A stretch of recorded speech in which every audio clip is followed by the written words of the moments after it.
안녕하세요. 형광펜 성경과 함께하는 성경 공부, 오늘은 출애굽기 36장과 37장을 연하여 보도록 하겠습니다. 부사렐과 오홀리압, 이 이름들 기억나죠? 하나님의 신이 그들에게 충만하여서 지혜와 총명이 가득했던 자들입니다.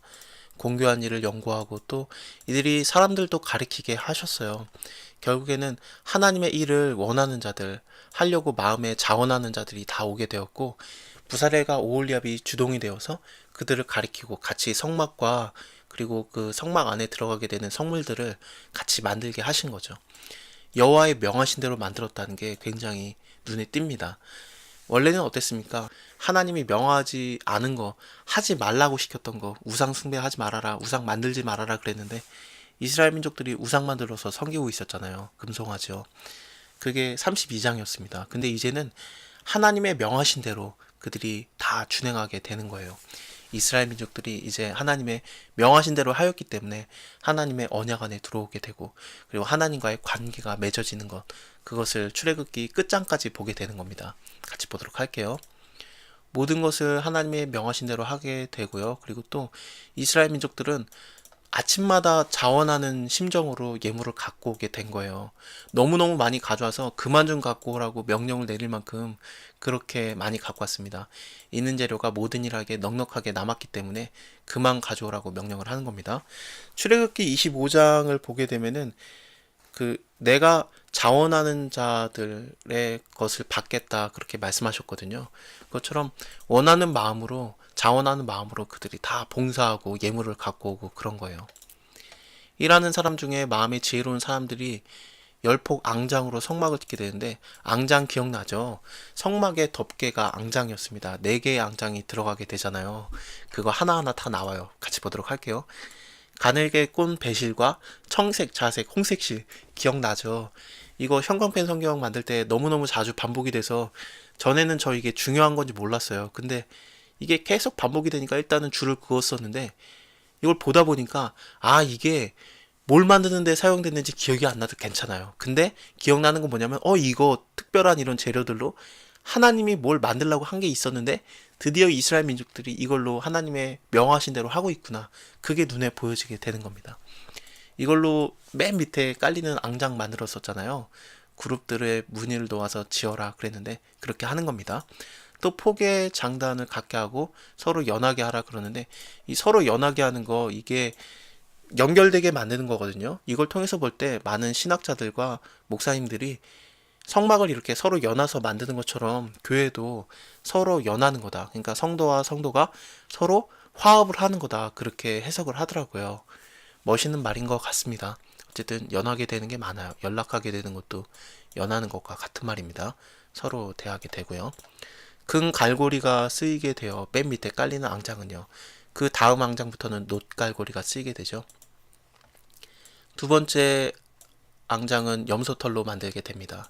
이것도 마찬가지로 서로 연하게 되고, 그리고 놋갈고리가 쓰이게 됩니다.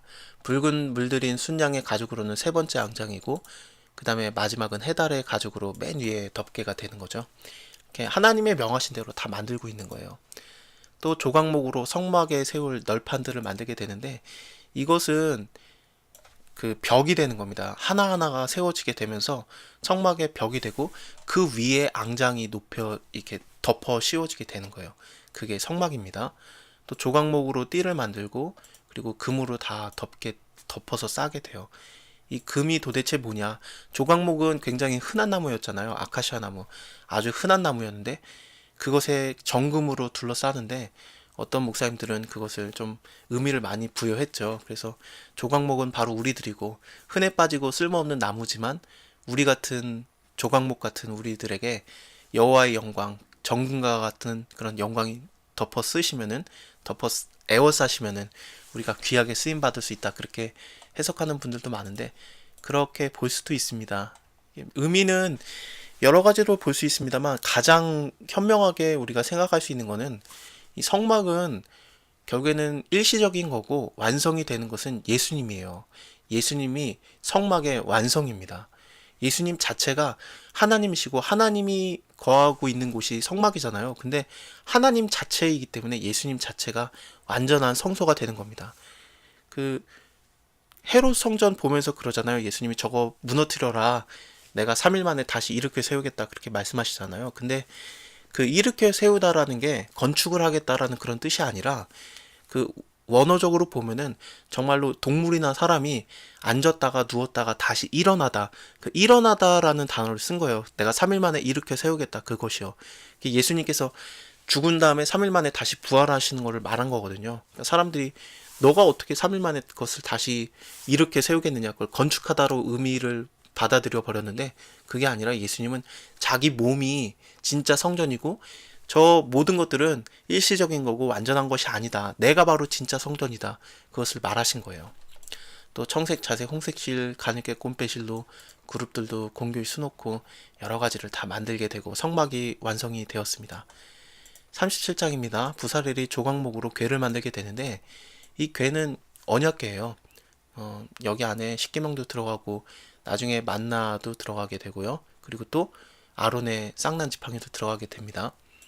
이 곳에서 하나님이 만나주잖아요. 왜냐하면 속죄소가 뚜껑으로 덮게 되는데 그 속죄소에 이편 저편 양편 끝에 그룹들이 쓰게 돼요. 그룹은 천사들의 모양입니다. 근데 그 가운데 있는 곳에서 천사와 천사 그 사이에서 하나님께서 만나주시고 말씀을 해주시겠다 그러거든요. 이게 그래서 굉장히 중요해요. 언약궤는 여호와 이름으로 이름하는 궤라고도 불려지게 되고 하나님의 임재를 상징하게 되는 것 자체예요. 그래서 굉장히 중요한 겁니다. 그리고 또 조각목으로 상을 만들게 되는데 이것은 떡상입니다. 하나님이 원하셨던 대로 금태도 두르게 되고 금으로 싸게 되고 또 정금으로 만들게 되고 또 등대도 마찬가지입니다. 살구꽃 형상, 잔셋, 그리고 꽃 받친 꽃 이거 하나님이 보여주셨던 그 패턴이었잖아요. 그 패턴대로 만들고 있는 겁니다. 이렇게 진작에 하나님이 명하신 대로 했으면 좋았을 걸 이제서야 그러고 있는 거죠. 이제서라도 하나님의 명하신 대로 하고 있는 게 다행이긴 합니다. 정금으로 또 이렇게 둘러싸게 되고 만들고 그렇습니다. 분향단도 그렇습니다. 금태를 둘러싸고 금으로 싸고 하나님의 명하신 대로 다 만들었습니다. 만드는 법대로 향 만드는 법도 마찬가지로 그렇게 하였습니다. 하나님을 예배하는 것은 하나님이 보이신 방법대로 하나님이 원하신 방법대로 하는 것이 중요하지 내가 생각할 때 맞다라고 생각하는 대로 하면은 그거대로 하면 안 돼요. 그것은 사사기 17장 18장에서 나오는 대로 그 에브라임 산지의 미가의 집에 우상을 만들고 그들이 마음대로 하나님을 섬기게 되거든요. 근데 레위 소년 하나를 끌어들여요. 그리고 우리 집에 레위 소년이 왔으니까 이제는 하나님께서 우리 집에 복을 내리시겠구나 그렇게 생각을 하게 되는데 성경은 뭐라고 말하냐면 그때 왕이 없으므로 자기 소견에 옳은 대로 행하였더라 이렇게 나오게 됩니다.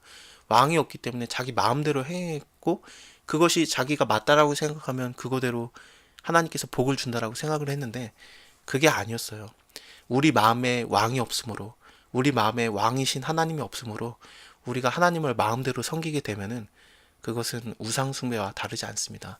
하나님이 명하신 대로 하나님이 원하시는 대로 이웃을 사랑하고 하나님을 사랑하고 그것이 율법의 완성이에요. 자, 다음 장 38장부터도 나머지 것들 있잖아요. 더 만들라고 하신 것들 그것들을 하나하나 보도록 하겠습니다. 다음에 뵐게요. 감사합니다.